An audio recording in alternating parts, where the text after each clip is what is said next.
নমস্কার বন্ধুরা, আজ আমরা আলোচনা করব যুক্তরাষ্ট্রে ১ অক্টোবর ২০২৫-এ হওয়া ফেডারেল সরকারের শাটডাউন সম্পর্কে।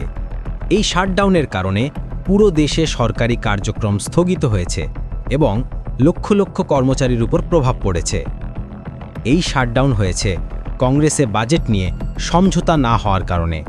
ডেমোক্র্যাটস এবং রিপাবলিকানদের মধ্যে স্বাস্থ্যসেবা সাপোর্ট এবং বাজেট কাটছাট নিয়ে মতবিরোধ ছিল।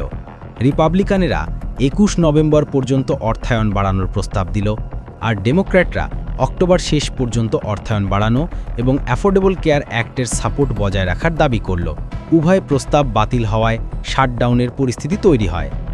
প্রায় ৭.৫ লাখ ফেডারেল কর্মচারী সাময়িকভাবে ছুটিতে পাঠানো হয়েছে, আর ৭ লাখেরও বেশি কর্মী বেতনের গ্যারেজে কাজ করছেন।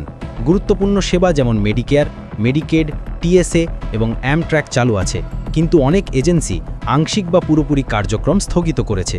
শাটডাউনের অর্থনৈতিক প্রভাবও বড়। এসিসি কর্মীর ৯০% ছুটিতে, যার ফলে আইপিও এবং ক্রিপ্টো ইটিএফ অনুমোদনে বিলম্ব হতে পারে। এফএ এর ১১,০০০ কর্মী ছুটিতে, আর ১৩,০০০ এয়ার ট্রাফিক কন্ট্রোলার বেতনের বাইরে কাজ করছেন। বিশেষজ্ঞরা বলছেন এতে যুক্তরাষ্ট্রের ক্রেডিট রেটিংয়েও প্রভাব পড়তে পারে। জাতীয় উদ্যান এবং পর্যটনের প্রভাবও পড়ছে।